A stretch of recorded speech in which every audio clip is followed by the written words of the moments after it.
"Very well," said I, "then it is apparent there is something in it." I then ordered all our men to be called up, and told them there was a design to seize the ship, and take us for pirates; and asked them if they would stand by us, and one by another. The men answered cheerfully, one and all, that they would live and die with us. Then I asked the captain what way he thought was best for us to manage a fight with them, for resist them I was resolved we would, and that to the last drop. He said readily, that the way was to keep them off with our great shot as long as we could, and then to use our small arms, to keep them from boarding us; but when neither of these would do any longer, we would retire to our close quarters, for perhaps they had not materials to break open our bulkheads, or get in upon us. The gunner had in the meantime orders to bring 2 guns to bear fore and aft, out of the steerage, to clear the deck, and load them with musket bullets, and small pieces of old iron, and what came next to hand. Thus we made ready for fight; but all this while we kept out to sea, with wind enough, and could see the boats at a distance, being 5 large long boats, following us with all the sail they could make.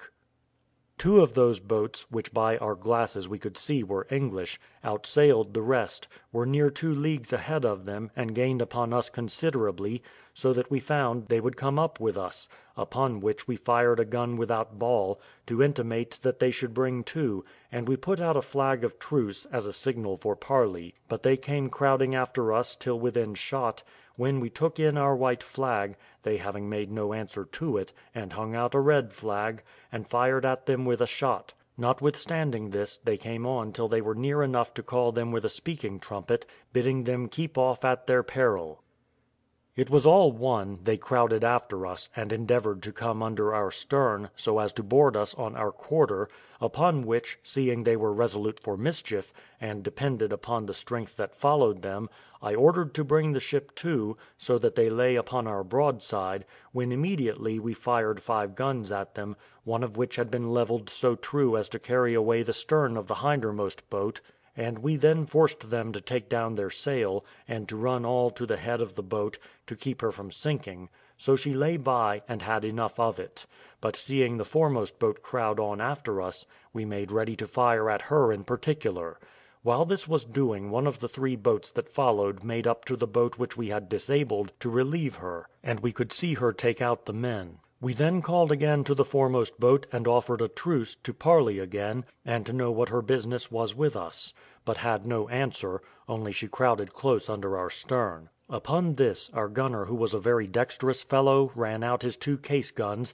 and fired again at her; but the shot missing, the men in the boat shouted, waved their caps, and came on. The gunner, getting quickly ready again, fired among them a second time, one shot of which, though it missed the boat itself, yet fell in among the men, and we could easily see did a great deal of mischief among them. We now wore the ship again, and brought our quarter to bear upon them, and firing 3 guns more, we found the boat was almost split to pieces; in particular, her rudder and a piece of her stern were shot quite away, so they handed her sail immediately, and were in great disorder. To complete their misfortune, our gunner let fly 2 guns at them again; where he hit them we could not tell, but we found that the boat was sinking, and some of the men already in the water. Upon this, I immediately manned out our pinnace, with orders to pick up some of the men if they could, and save them from drowning, and immediately come on board ship with them, because we saw the rest of the boats began to come up.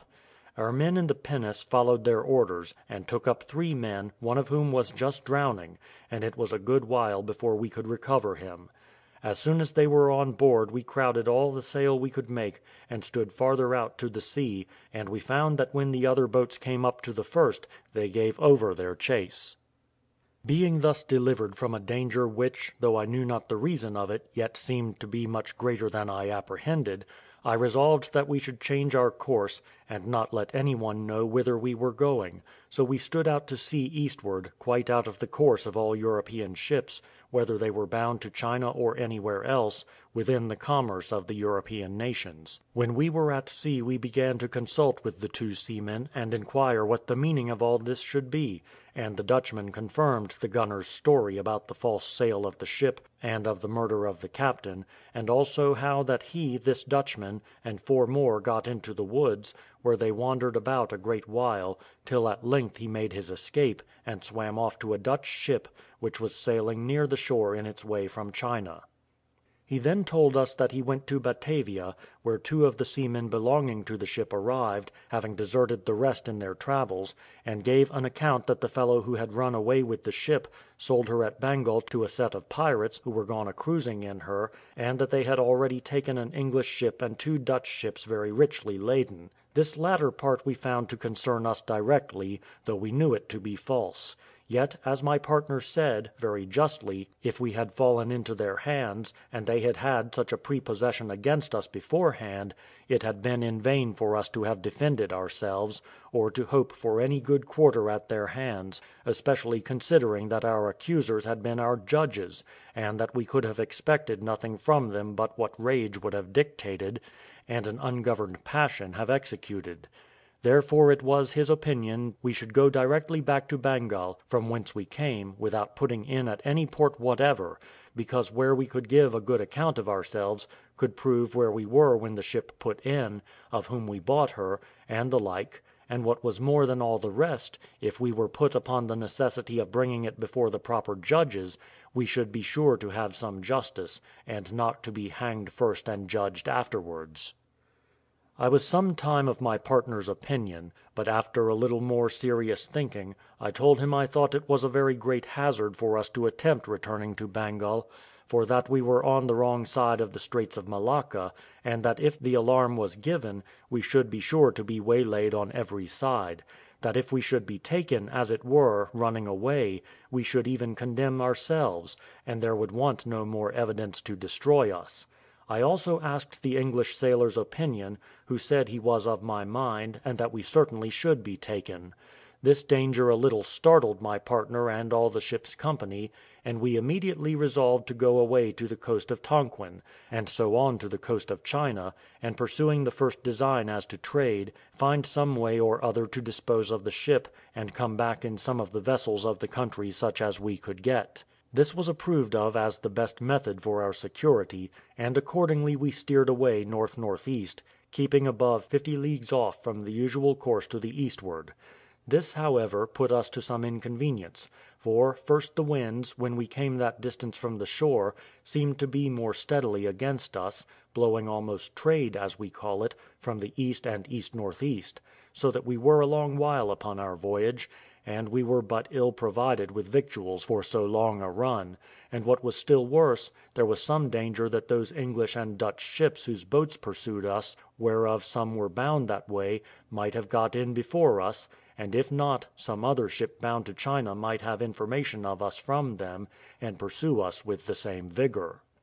I must confess I was now very uneasy, and thought myself, including the late escape from the longboats, to have been in the most dangerous condition that ever I was in through my past life; for whatever ill circumstances I had been in, I was never pursued for a thief before, nor had I ever done anything that merited the name of dishonest or fraudulent, much less thievish. I had chiefly been my own enemy, or as I may rightly say, I had been nobody's enemy but my own; but now I was woefully embarrassed; for though I was perfectly innocent, I was in no condition to make that innocence appear; and if I had been taken, it had been under a supposed guilt of the worst kind. This made me very anxious to make an escape, though which way to do it I knew not, or what port or place we could go to.